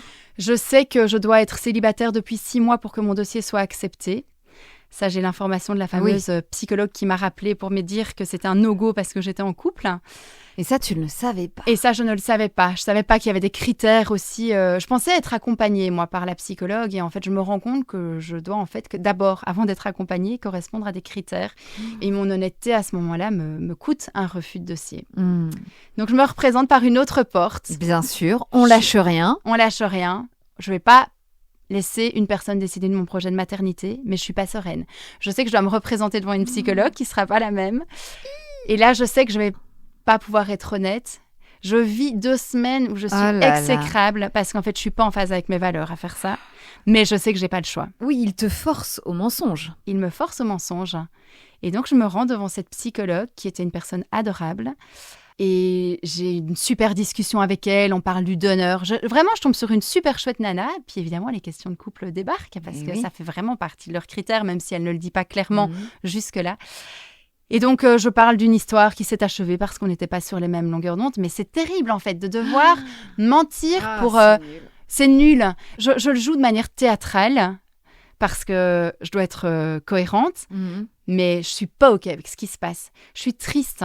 Je me fais la promesse que le jour où mon projet fonctionnera, j'écrirai un courrier à cette psychologue pour lui dire, pour m'excuser de mon attitude et pour lui expliquer que c'est possible. Et en fait, je sais à la fin de cet entretien que j'ai bien fait de mentir parce que, alors, soit elle a eu accès à mon premier dossier qui est quelque part dans les archives de l'hôpital, soit elle a pressenti petite touche bizarre et anormale dans mon discours, mais elle termine cet entretien en me disant « Si vous aviez été en couple, je n'aurais pas pu accepter votre dossier. » Donc, je sors de là victorieuse, mais pas fière de moi. Bah ouais. Voilà, forcément. Mais c'est comme ça. D'accord. Et donc, go, ça va très vite après. Je lance ma nouvelle FIV avec mon nouveau gynécologue que je trouve génial. Pour le coup, qui est très directif, il est très droit. C'est pas la chaleur humaine absolue, mais je me sens super bien prise en charge. Par contre, génial. Je sais que l'hôpital dans lequel je suis prise en charge à ce moment-là est hyper réputé au niveau des résultats. Donc, je repars dans cette nouvelle étape hyper positive. Ouais, pleine d'espoir. Pleine d'espoir. Je me retrouve le jour de la ponction sur la civière qui me mène à la salle d'opération avec une infirmière qui me dit, quand elle me demande le nom de mon médecin, qui me dit « Vous êtes entre de super bonnes mains. Le docteur D. » Donc ça, c'est le docteur D, là. C'est le super docteur. Mon sauveur. Et d'ailleurs, la biopsie avait donné quoi ? Les résultats avaient donné quoi ? Les résultats avaient donné une immunité trop haute. Donc, en fait, sur la FIV qui avait suivi, j'avais eu un traitement spécial qui n'avait pas fonctionné davantage. Et mon nouveau médecin, donc le docteur D, lui, ne croit pas du tout en cet examen. Il balaye cet examen vraiment d'un revers de main. Il me dit que c'est n'importe quoi. Et donc, en fait, il ne prend pas du tout ça en compte. Il est très sûr de lui. Il a des résultats, je le sais de sa réputation, il a des résultats incroyables. Donc, en fait, moi, je lui fais confiance, quoi. Donc là, on est à la 5e ? On est sur la 5e FIV, là. On est sur la 5e FIV. Donc, ponction. Combien d'embryons ? 4 embryons. Pas mal. Pas mal. Je suis super contente. 4 blastocystes ? Ouais, exact. Ok. Et on fait le transfert du premier embryon dans la foulée. Ouais. J'y crois. Comme d'hab, hein. Moi, de toute façon, chaque fois que je recommence un essai, j'y crois à 100%. Et puis, je commence à faire ces fameuses... je suis vraiment une addicte de l'essai urinaire. Tu vois, j'ai pas appris de mes erreurs. Les tests. C'est fou, ça, quand même. Ouais, non, toujours trop tôt. Toujours. Mais là, j'ai une barre. J'ai la 2e barre qui s'affiche, quoi. Mais super vite, en plus. Et là, je suis vraiment dans un mood de... ça y est, cette barre, elle s'affiche beaucoup plus vite que d'habitude. Je suis enceinte. Je sais que je suis enceinte. Donc, c'est magique. C'est incroyable. Je pars en crise de joie. En plus, je pars en vacances quelques jours plus tard. Normal. Et tu l'annonces à Ben ? Et je l'annonce à Ben, qui en fait est super heureux de cette annonce, qui est vraiment... Il fête ça tout seul, du coup, parce que moi là, cette fois-là, pour le coup, je suis enceinte, donc pas d'apéro. Et en fait, le lendemain, je pars en vacances avec Sophie, qui est ma meilleure amie. On part 3 jours à Ibiza. Et puis, en fait, elle repart et Ben me rejoint. Donc, on switch. Et donc, je pars le cœur hyper léger. J'ai les résultats entre-temps de la prise de sang qui me confirment que je suis enceinte. Donc, le gynécologue m'écrit « Vous êtes enceinte ». C'est génial. Je pars, mais tellement contente, avec une flopée de tests urinaires dans ma valise que je continue à faire tous les jours. Tu vois, la peur de nouveau que ça s'arrête. Et je commence à sentir, par contre, moi, dans ma crise de joie, je commence à sentir un Ben qui commence à flipper. Ça y est, c'est concret. Là, on passe des mots à la réalité. Et oui. Et je sens qu'il commence à prendre peur, mais je prends du recul. Je suis préparée au fait qu'il ait cette période de crise, de panique. Donc, je prends du recul et je veux pas que ça me gâche, moi, mon plaisir, de toute façon. Et en fait, ça a duré 15 jours, cette peur. Et puis, il m'en parle pas beaucoup. Mais je comprends que même s'il était au courant, il a un peu de mal à se projeter. Mais en fait, là, ça y est, quoi. C'est beaucoup plus concret. Donc, il faut un peu réfléchir à la suite. Et on fait pas de plan sur la comète, on vit vraiment au jour le jour. Et en fait, au bout de 15 jours, j'ai l'impression qu'il dépose son sac de peur et qu'il se dit « mais il n'y a pas plus de problème qu'avant-hier. Là, de nouveau, notre histoire fonctionne bien. Pourquoi est-ce que je créerais des problèmes là où il n'y en a pas encore ?» Et je commence mon premier trimestre avec un Ben qui redevient serein, avec moi qui suis sur mon petit nuage. Je passe les examens avec brio. Ce petit bébé existe. Génial. J'ai un super gros suivi, évidemment, vu mon parcours, mais... le taux de bêta-HCG se multiplie et se remultiplie. On voit ce petit bébé aux échos. Mais attends, on voit. Je vois. Alors, je continue... Ben ne t'accompagne pas. Je continue à me rendre seule au rendez-vous, c'est ça. Mais voilà, je suis dans une bulle de bonheur. C'est tellement chouette, j'adore ça.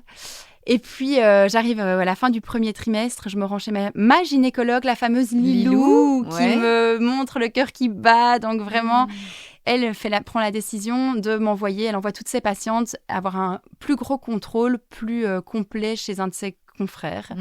Je sors quand même de ce rendez-vous où elle me dit « j'ai pas vu la nuque, mais tout va bien pour le reste ». Donc voilà, je me rends une semaine plus tard chez son confrère. Et là, la douche froide. Le moment que toutes les mamans redoutent. Tu sais que ton bébé a 3 mois, tu sais que ton bébé est presque complètement constitué. Il va seulement commencer sa croissance, mais il existe. Et en fait, cette fameuse nuque que Lilou n'avait pas vue, ce fameux médecin la voit bien. Il la voit bien, elle est épaisse, donc il la voit bien. Et donc, je suis toute seule à ce rendez-vous. Et je comprends que la suite va être compliquée. Alors, il y a toujours le doute, hein, c'est une analyse d'image, donc il faut faire les examens en plus. J'ai une amniosynthèse qui est prévue 3 semaines plus tard. Et j'enchaîne 3 semaines horribles. Horrible. Mon Dieu, j'imagine, ma pauvre chérie. Mon projet, là, je le touche du bout des doigts. Et en fait, on m'annonce que ça va pas être si facile. Et donc, lui me parle d'un syndrome chromosomique. Qu'il n'y ait pas de la trisomie, parce que selon les informations qu'il peut voir, il ne parle pas de trisomie, il parle d'un autre syndrome qui affecte les petites filles. Donc la première semaine, je suis au fond du trou, je pleure énormément. J'ai Ben qui est d'un soutien sans faille, qui a une épaule hyper solide. Je pleure toutes les larmes de mon corps dans ses bras. Il a tellement d'empathie que ça me soulage. Mais là, je vis vraiment cette douleur quand même toute seule. Enfin voilà, je la vis dans ma chair. Et puis le jour de la myosynthèse arrive et là, je vais avec ma sœur faire cette amyosynthèse. Je ne vais pas seule. J'ai le fameux médecin qui est présent pour faire cette amyosynthèse. J'ai une assistante gyné qui me prend en charge, qui s'appelle Violette, qui me donne des bonnes nouvelles parce qu'en fait, voilà, je vois mon bébé, on analyse tout sur mon bébé, évidemment. Donc oui, j'ai des bonnes nouvelles, mais ça ne donne pas pour autant le résultat final de cette amyosynthèse. C'est comment la myosynthèse exactement ? C'est pas douloureux. Moi, je me suis sentie super bien prise en charge. Ouais. C'était très doux. Donc on vient en fait prélever du liquide amniotique. Et donc du coup, ça s'est bien passé. Je trouve que l'atmosphère est douce. Je me sens psychologiquement quand même pleine d'espoir après ces 3 semaines compliquées. Ouais. Et puis en fait, ma gynécologue m'appelle 2 jours plus tard. Elle me demande, j'étais au volant, donc elle m'appelle en kit main libre. J'étais au volant, elle me demande de m'arrêter. Donc je sais que les nouvelles sont pas bonnes à ce moment-là. Et donc voilà, je prends l'information. Mon bébé a bien un problème chromosomique. Je vais voir un généticien dans les jours qui suivent pour avoir toutes les explications sur ce syndrome. Mais je sais que je ne veux pas mettre au monde un bébé qui va être plongé dans les traitements médicaux dès son plus jeune âge. Ça implique en plus des traitements hormonaux, ça implique plein de choses qui font que je sais c'est quoi les traitements hormonaux. Ça fait 4 ans que je les vis. Donc en fait, voilà, je ne veux pas que mon petit bébé vive ça. Et donc, je prends la décision d'interrompre cette grossesse. Et j'interromps cette grossesse à 17 semaines. Ah, mon Dieu. Je suis suivie par une sage-femme qui me briefe sur tout ce qui va se passer. Je suis ultra bien encadrée, vraiment. Et donc, à ce stade-là d'une grossesse, qu'est-ce qui se passe ? À ce stade-là, la grossesse, c'est un accouchement par voie basse. Les gynécologues préfèrent ne pas intervenir autrement parce qu'ils trouvent que le fait de voir le petit bébé, si la patiente le choisit en tout cas, c'est une étape importante pour la suite, pour le deuil, pour après. D'accord. Moi, je suis OK avec le fait d'avoir un accouchement voie basse parce qu'en fait, ce bébé, je l'ai tellement souhaité que je veux la rencontrer, je veux la voir. Ben me conduit ce matin-là à l'hôpital et on n'avait pas encore parlé tous les deux, on n'était pas encore arrivés au stade de l'accouchement dans nos discussions, dans nos échanges. Et en fait, moi, j'avais l'impression que j'avais envie qu'il soit là pour mon accouchement. Mais en fait, je décide d'y aller seule, d'accoucher seule parce que c'est trop violent comme moment. C'est pas que j'ai pas envie de le partager avec lui, c'est que j'ai envie de le vivre seule. J'ai envie d'être dans une bulle. J'ai envie de laisser mes émotions se passer comme j'en ai besoin, sans être entravée par les émotions de quelqu'un d'autre, sans m'inquiéter pour quelqu'un d'autre à côté de moi. Et donc, j'arrive à l'hôpital avec Ben qui me dépose. Je passe toute cette journée. En fait, on vient mettre des gélules dans l'utérus qui provoquent les contractions, qui permettent au cœur du bébé de s'arrêter tout en douceur. Et puis, ces contractions provoquent ensuite le travail. Et Ben vient me voir, il me demande si c'est OK pour moi. Il vient me voir le soir en fin de journée, donc avant l'accouchement, évidemment. Ça me fait tellement plaisir de le voir, ça me fait du bien. Je prends vraiment le maximum d'énergie là en lui. Et puis je perds les os une fois qu'il a été parti. Et puis j'accouche de mon petit bébé que j'appelle Violette, comme la sage-femme qui m'avait reçue 1 semaine et demie avant et qui avait été si douce avec moi. Et voilà, et j'ai mon petit bébé minuscule, bébé. Sans vie. Elle est déjà parfaitement Elle est trop belle. Hein. Elle est magnifique, elle est dessinée, elle a ses petits sourcils. On a l'impression que la pigmentation des sourcils est déjà là. Elle est toute petite, mais elle est toute légère. Elle pèse 120 grammes, mais elle a tout. Son petit corps est complet. Et moi, j'ai beaucoup douté de mon projet de maternité pendant toutes ces étapes, tous ces échecs. Je me suis beaucoup remise en question. Mais là, quand je la vois, j'ai une révélation, quoi. Ce bébé elle est née pour me faire savoir que je n'abandonnerai ce projet pour rien au monde. Elle me donne une énergie de dingue. En fait, je deviens une maman, je la regarde et je me dis que moi, j'ai été son unique maman. Elle a vécu 3 mois en moi. Et en fait, cet événement que je trouve hyper violent se traduit par une douceur infinie. Je tombe amoureuse d'elle. Je l'aime, ce bébé. Elle fait partie de mon existence, même si elle n'a que 17 semaines. Bien sûr. Mais donc voilà, je reviens de cet événement pleine d'énergie, en fait, pleine de force. Oui, contre toute attente. Contre toute attente. Et Ben, lui, à contrario, s'effondre complètement 2 jours plus tard. Et on s'effondre du coup pas au même moment et ça nous fait rentrer dans une connexion, dans une tendresse mutuelle. Et lui qui en fait avait eu peur de ce projet, mais finalement en fait il me souhaite d'être maman quoi. Il y a pas d'autre alternative que celle-là. Et voilà, on passe les semaines qui suivent, moi en reconstruction, parce que c'est quand même vraiment un deuil. Bien sûr. Qui va prendre des mois en réalité. Est-ce que vous en aviez parlé à l'entourage ? T'avais annoncé que t'étais enceinte à tout le monde ? Non. Dans mes grands secrets de société, j'ai commencé à annoncer 2 semaines avant les résultats. Donc 2 semaines avant l'examen, le premier examen des 3 mois, que j'étais enceinte. Donc j'avais lancé ça tout doucement, mais j'avais pas encore annoncé à tout le monde. D'accord. Et là par contre, j'ai prévenu tout le monde du problème. Tous mes amis, ma famille, je voulais vraiment que les gens le sachent et je me suis sentie très soutenue. Ouais. Je sais que j'ai des amis qui ont pleuré en lisant mon message qui annonçait cette nouvelle. J'ai vraiment eu du soutien, vraiment. C'était incroyable, j'ai eu un gang de potes là. Ouais. Génial. Ouais, c'est des moments où on a besoin d'amour et de soutien. Tu peux pas vivre ça seul, c'est trop dur. Bien sûr. Et alors très vite, c'est fou le corps, mais très vite je sens mon corps, donc après cet événement qui se passe au mois de décembre, je sens mon corps en appel de maternité. Ma libido est folle à ce moment-là, pour le plus grand bonheur de Ben, qui ne peut rien faire pour moi. Non, mais qui peut quand même te satisfaire. Mais vraiment l'appel du corps, c'est dingue. Et je retourne très vite en fait voir mon médecin 2 mois plus tard, on refait une tentative avec le deuxième petit embryon des 4. Ouais. Et je ne sais pas si la fois précédente, c'était un accident du coup, que ça ait fonctionné ou pas. En tout cas, je sais que mon âge n'a rien à voir avec ce problème chromosomique. C'est un accident de parcours dans la construction de ces cellules. Ça, on te le dit. Ça, on me le confirme. Le généticien me le confirme. C'est un accident de parcours.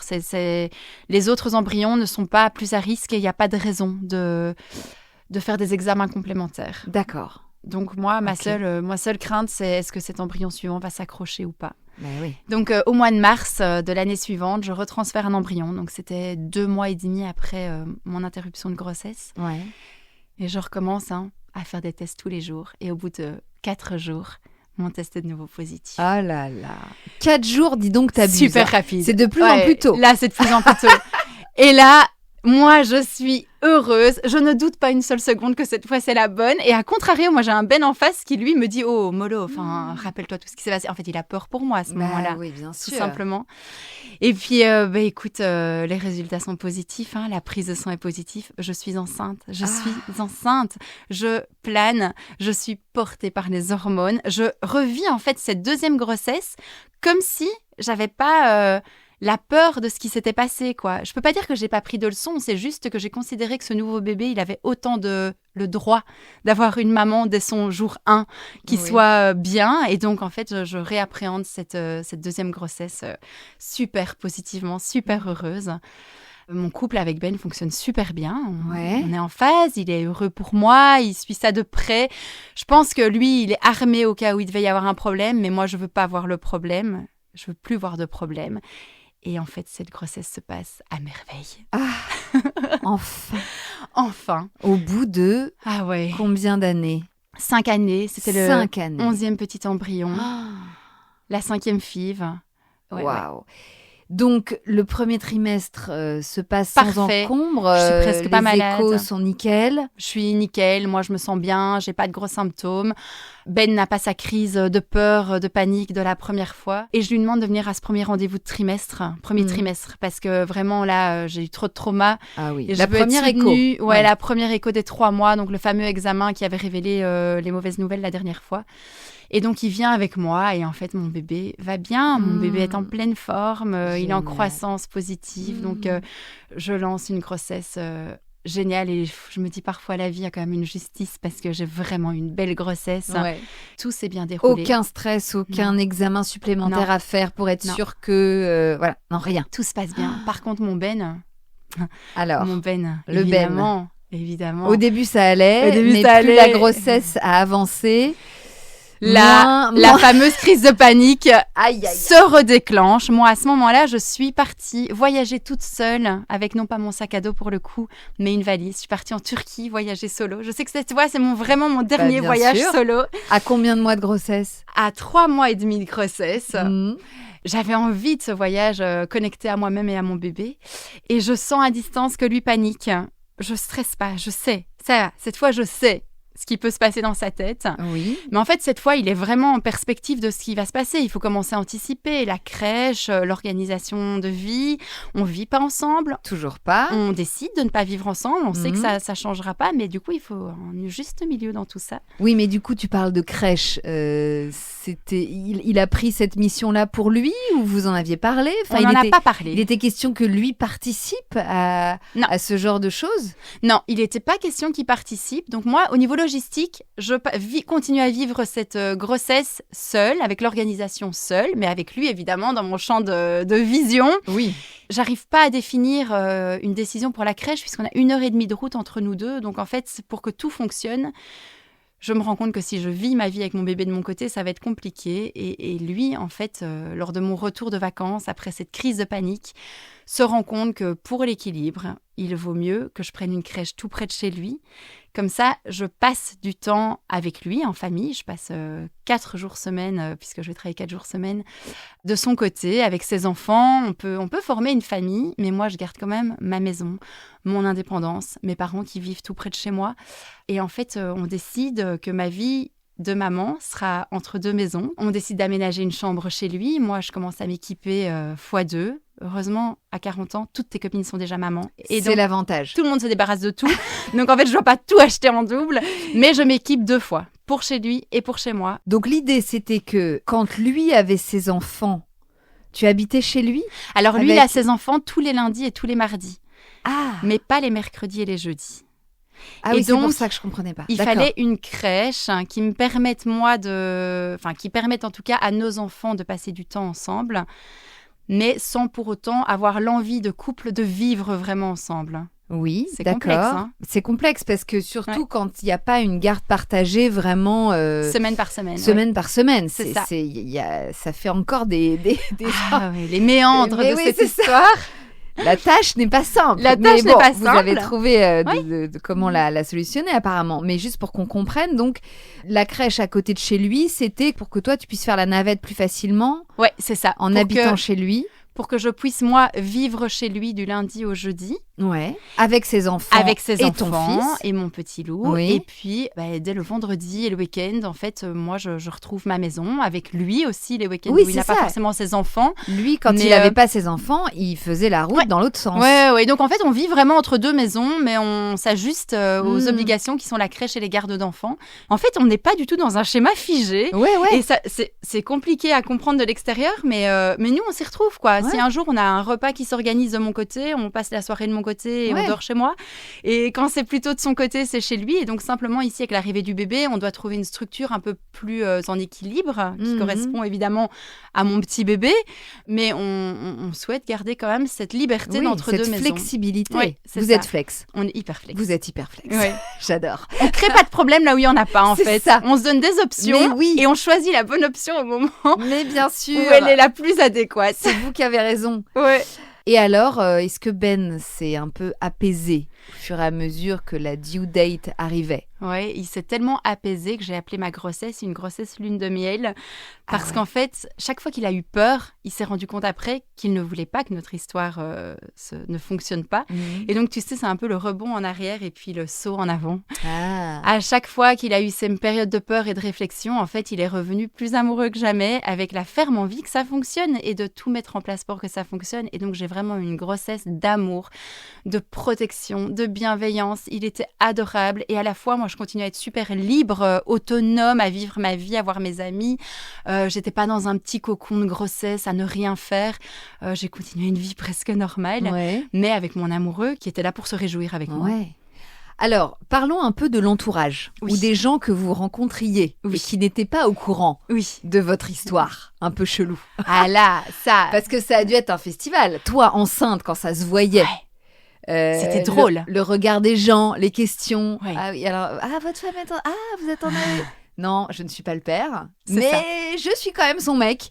Ou c'est pas, je suis enceinte, oui, mais pas de lui. Enfin... Vous avez dû vous retrouver dans des situations assez cocasses. Alors moi, j'avais quand même un peu préparé le terrain pour pas le mettre mal à l'aise non plus dans la situation. Ça veut dire que moi, déjà, tout mon entourage était au courant. Donc ça, c'était OK. Son entourage était au courant. Et puis, en fait, c'était assez sympa. Ça permettait aux gens Mais les gens me posaient beaucoup de questions. Ça intriguait. C'était très comique. On sentait que ça buguait dans la tête des gens. Ah bah ouais, forcément. Ouais. Et alors, tu parlais de situation cocasse, mais vraiment, quoi, quand tu as 6-7 mois de grossesse, que ton ventre est gros et que tu croises des gens que tu n'as plus vus depuis longtemps, il a recroisé des étudiants avec qui il a fait ses études il y a 20 ans. Ah, félicitations! Et puis, bon, la première personne, il a expliqué l'histoire. C'est compliqué d'expliquer l'histoire comme ça en quelques mots. Et puis les suivants, il n'est pas rentré dans le détail, il a un peu fait le tri des priorités, tu vois. Parfois, c'est oui, merci. Bon, OK. C'est ça. Simplification des échanges. Ne rentrons pas dans le détail. Non, mais c'est vrai, c'est drôle. Ça a dû effectivement créer des bugs, erreurs, système. Des gens qui, du coup, après, ont dû rentrer chez eux. Ah non, mais tu sais pas quoi. Ça a dû parler. Mais pas de lui. Et c'est OK. Mais je pense qu'il a fini par en faire un espèce de jeu de provocation gentille, évidemment. Autant. Mais ça l'amusait, en fait. Vaut mieux en rire. Ça l'amusait. Et d'autant plus qu'il était super serein avec l'arrivée de ce bébé. Il n'était pas en rejet de ce bébé. C'est juste qu'il n'était pas le père. Et en fait, ça change tout dans la perspective. Moi, j'avais pas d'attente de son investissement. C'était un vrai choix. C'était pas quelque chose que je subissais. Et ça... Vraiment, c'était serein. Le fait de ne pas attendre de lui, qu'il soit présent à des rendez-vous, qu'il prenne des nouvelles, que c'est moi qui en parlais beaucoup. Mais du coup, ça permettait vraiment d'avoir des échanges sans attente, sans crainte qu'il me déçoive. Mais ce qui est formidable, et encore une fois, j'admire... ta capacité à cloisonner et à garder le cap, parce que tu aurais pu, avec grossesse, lui dans ta vie de plus en plus, sa famille, ses enfants, ses potes et tout. Enfin, je veux dire, personne t'en aurait voulu de tout d'un coup te dire, en fait, j'aimerais qu'il soit plus investi. Et en fait, j'ai envie de partager le truc. Par exemple, le prénom. Tu l'as choisi seul ou tu l'as consulté ? Alors, le prénom, je l'ai choisi seul, mais je lui ai dit quel était le prénom que j'avais choisi. On n'était pas tout à fait en accord sur ce prénom, mais moi, celui qu'il aimait bien de prénom, parce que tu vois quand même, il y a cet échange qui est... Oui, forcément. Il t'a donné son avis. Il m'a donné son avis et en fait, il avait un autre prénom qu'il aimait beaucoup, mais que je trouvais qui n'était pas en phase avec mon nom de famille. Et donc oui, le choix final, c'est moi qui l'ai eu. Et là, en fait, c'est tout le côté maman solo. C'est mon projet. Donc en fait, comme j'ai le choix de pouvoir décider les choses, et il aimait ce prénom. Hein. S'il n'avait pas aimé ce prénom, j'aurais pas choisi ce prénom. Mais en fait, il l'aimait bien et il était le seul au courant du prénom. Ça n'avait été dévoilé vraiment à personne. D'accord. Dans les moments forts de ma grossesse, il y a eu mes copines qui m'ont organisé une baby shower de feu de Dieu. On appelait ça un enterrement de vie de jeune fille. C'était une énorme fête où on a dansé. Elles ont bien profité du bar. C'était génial. Je me sentais vraiment super entourée toujours par ce gang de nanas. Et en fait, ça a toute son importance parce que dans les discussions avec Ben, lui m'a dit qu'il ne souhaitait pas être présent à l'accouchement. Ça a été une des discussions parce que moi, au départ, j'aurais apprécié qu'il soit là. Mais je ne le sentais pas serein avec cette décision. Et je pense que c'était une manière d'avoir peur d'être trop impliqué dans un moment aussi important avec, même si on s'aimait, quand même toujours le petit doute que cette histoire puisse fonctionner. Et oui. Et donc, il m'a dit qu'il ne souhaitait pas être à l'accouchement, ce que j'ai respecté. Et donc, moi, j'ai mis sur le coup ma sœur et ma meilleure amie, Sophie, qui était du coup destinée à être présente sur le pouce le jour de l'accouchement. Elles étaient de garde. Elles étaient de garde. Alors, elles étaient de garde un mois avant, ce qui est complexe parce que quand c'est ta femme qui accouche, tu peux quitter le boulot en un claquement de doigts. Oui. C'est OK, c'est toléré. Là, c'était un peu plus complexe en termes d'organisation professionnelle. professionnelle, etc. Finalement, tout s'est bien mis parce que j'ai accouché 1 semaine post-terme. Waouh! Et donc, il c'est voulait Sophie. pas du tout sortir. Il était très bien là où il était. 1 semaine, c'est beaucoup. C'est beaucoup. On vous laisse 1 semaine post-terme en Belgique, on a 1 semaine de moins que vous en question de terme. On est sur 40 semaines. Chez vous en France, c'est 41 semaines. Donc, en fait, j'ai accouché à 41 semaines. Ouais. Et donc, Ben m'a conduit à l'hôpital le soir du déclenchement. On est allé se faire un petit resto avant tous les deux. C'était un petit moment à nous oui, deux parce que avant. Du coup, ça a été déclenché. Donc, vous avez pu le voir venir. C'est ça, oui. Ouais. Donc, le petit resto en amoureux avant que nos vies changent. Et puis, j'ai passé la nuit à l'hôpital avec le déclenchement qui avait été lancé. J'ai perdu les os le lendemain, à 6h du matin. Et alors, qui était dans la salle de naissance? Et donc, c'était Sophie qui était dans la salle de naissance, qui a été incroyable. Par exemple, elle a filmé et elle a photographié toutes les étapes de mon accouchement. Wow. J'ai un souvenir de dingue. Elle a fait un reportage vraiment qui me permet d'avoir des souvenirs de ce moment-là. Elle m'a accompagnée merveilleusement bien.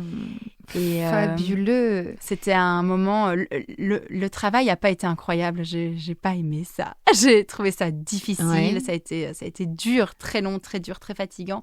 Mais le moment de l'accouchement avec ma gyné qui était la fameuse Lilou. Ah, Lilou était là? Oui, c'était Lilou qui était là. C'est elle qui m'a accouché de ma petite Violette. Et c'est elle qui est venue boucler la boucle avec mon petit Gaspard, du coup. Ah, quelle chance t'as eu de la voir tout du long. Ouais. Et une équipe de sages-femmes incroyable. Franchement, j'ai été encadrée pour cet accouchement de la plus belle des manières, quoi. Imaginez les sages-femmes qui étaient des amours. Et puis ma pote Sophie, là, qui m'a accompagnée incroyablement bien. Et donc, Gaspard est arrivé. Et donc, mon Gaspard est arrivé. Il était trop beau. Ouais. Et Sophie s'est effacée à un moment donné pour laisser la place à Ben, qui est venu me rejoindre, lui, en salle d'accouchement. Ah oui, dès la salle d'accouchement, il est venu quand même. Ouais. C'est-à-dire qu'il n'a pas vu Gaspard sortir, mais enfin... Il est arrivé juste après. J'avais fait un projet de naissance dans lequel j'avais expliqué la situation et dans laquelle j'avais dit que je souhaitais, s'il c'était possible, que Ben vienne me rejoindre après l'accouchement. Et donc, Ben a été là pour cette première journée de maternité, de folie, d'ouragan, de tsunami. Mais alors, c'était comment, là, de le voir à côté de toi? Qu'est-ce qui s'est joué, là, entre vous trois? Alors, moi, j'ai eu quelques petites complications, rien de grave, mais j'ai dû être un peu prise en charge les 2 heures qui ont suivi mon accouchement. Et je voyais Gaspard, je suis restée en salle d'accouchement. Je voyais Gaspard dans les bras de Ben et en fait, j'étais hyper apaisée. Mon bébé était dans les bras de mon chéri, dans les bras de son beau papa. Et je le voyais serein. Tout se passait en douceur, en dehors de ce qui se passait pour moi. Et donc, j'avais plus qu'à attendre que mon état de santé se rétablisse et que je puisse démarrer cette maternité plus sereinement, en tout cas. Et là, c'est le début du reste de vos vies, là. C'est encore une nouvelle étape après tout ce que vous avez traversé, toi seule, puis accompagnée de Ben. Comment s'est passé l'après ? En fait, je crois que tout ce qu'on a traversé à notre insu, ça nous a construit. Oui. Ça nous a permis d'être préparés pour ce projet aussi. Je ne suis pas sûre que ça aurait fonctionné si tout ça avait été plus rapide, si j'étais tombée enceinte tout de suite. Là, en tout cas, on a construit notre couple, on l'a nourri de ce bébé aussi. Et donc, en fait, l'après se passe comme on l'a prévu ou pas prévu. Je ne sais pas quel est le vrai terme, mais en tout cas, ça se passe bien. Moi, je passe la première semaine chez moi. Ben vient me voir à la maison. Et il prend des nouvelles tout le temps. Puis la 2e semaine, je veux aller chez lui parce que je veux que mon bébé connecte avec ses enfants. Et puis en fait, ces premiers mois de vie de Gaspard se passent entre 2 maisons, comme ça sera encore le cas après, avec un peu plus de structure. Et c'est super fluide. On ne cherche pas à mettre des problèmes là où il n'y en a pas en fait. Et donc, il n'y en a toujours pas. Il n'y en a toujours pas. Et je suis tellement heureuse d'avoir mon amoureux. Je suis tellement heureuse d'avoir un homme comme lui dans la vie de Gaspard. Je trouve que en termes de référence masculine, j'aurais pas pu rêver mieux. Donc aujourd'hui, Gaspard a 4 mois. Ouais. Donc tout ça est encore très frais. Tu es en plein postpartum. Comment ça se passe concrètement entre ce que toi tu t'étais imaginé, ce que vous avez prévu, même si vous laissez beaucoup porter avec Ben, dans votre quotidien, là, entre les 2 maisons, comment se passent les nuits? Est-ce que Gaspard dort avec vous? Alors chez Ben comme chez moi, Gaspard dort en cododo, ouais. Donc il dort dans la chambre. Sa Ben était pas du tout dérangée par ça. Comme j'allais de Gaspard, c'est quand même beaucoup plus facile pour moi. Mais oui, toute la logistique, c'est moi qui la gère.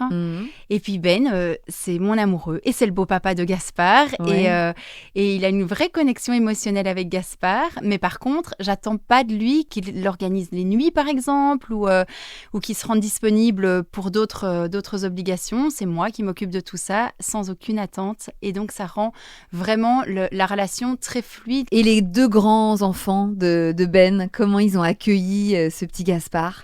Je pense que les enfants se posent beaucoup moins de questions que nous, les adultes. Donc, en fait, c'est assez facile.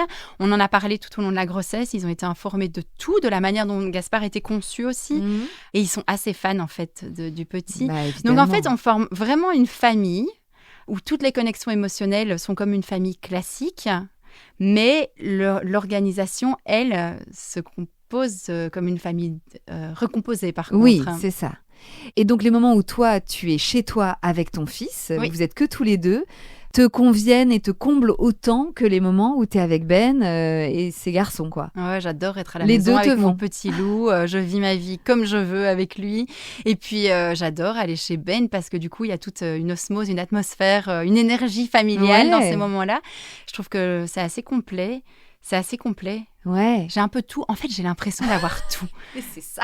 J'ai mon amoureux, j'ai mon bébé, j'ai mes copines qui sont toujours super présentes. En fait, j'aurais pas pu rêver un schéma plus complet que celui-là. Et heureusement qu'on a essayé, en fait. Heureusement tellement qu'on a accepté de sortir des cases, qu'on n'a pas perdu pied et qu'on n'a pas abandonné avant que les obstacles se présentent, en fait. Oui, et heureusement que vous n'avez finalement pas trop intellectualisé le truc. C'est sûr. C'est ça, je pense, qui vous a sauvé aussi. C'est sûr. C'est de vous laisser porter. Tant que c'est pas arrivé, on n'y pense pas. On verra bien quand ça se présentera. D'être à l'écoute de vos émotions, de vos réflexions. Et puis, comme tu le disais, cette immense communication et cette immense empathie l'un pour l'autre et ce respect des choix de l'un de l'autre. Franchement... c'est une très belle leçon de vivre ensemble, de faire famille différemment. Oui, et puis je pense qu'il n'y a rien de plus beau que de faire grandir un bébé dans une ambiance comme celle-là. Bien sûr. Donc en effet, la psychologue qui a refusé mon dossier il y a 2 ans comprendrait rien à notre histoire. Mais au final, quel plus beau cadeau pour un enfant que de grandir dans une famille unie. Voilà. Ouais, clairement, vous avez trouvé... encore une nouvelle façon de faire famille et je suis très heureuse que tu aies voulu nous la raconter aujourd'hui. Alors écoute, tu embrasseras très fort Gaspard, Ben et tout ton gang de nanas, de copines qui t'a soutenu, tes sœurs, tes parents, voilà, tout ce petit monde qui a fait qu'aujourd'hui tu es une quadra. Maman sola mais pas complètement et heureuse en tout cas, ça c'est certain. Merci beaucoup Amélie. Merci Clémentine.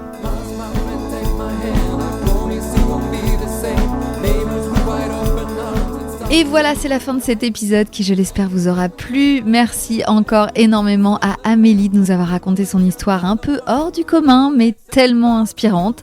Quant à nous, on se retrouve lundi prochain pour un nouvel épisode. Et d'ici là, n'hésitez pas à nous mettre 5 étoiles. 5 étoiles sur Apple Podcast, Deezer ou Spotify, ça nous aide vraiment beaucoup. Et n'hésitez pas non plus à venir papoter avec nous sur Instagram, sur le compte bliss.stories. Il se passe toujours plein de trucs. Allez, je vous embrasse, prenez bien soin de vous. Et puis bien sûr... long live the bliss.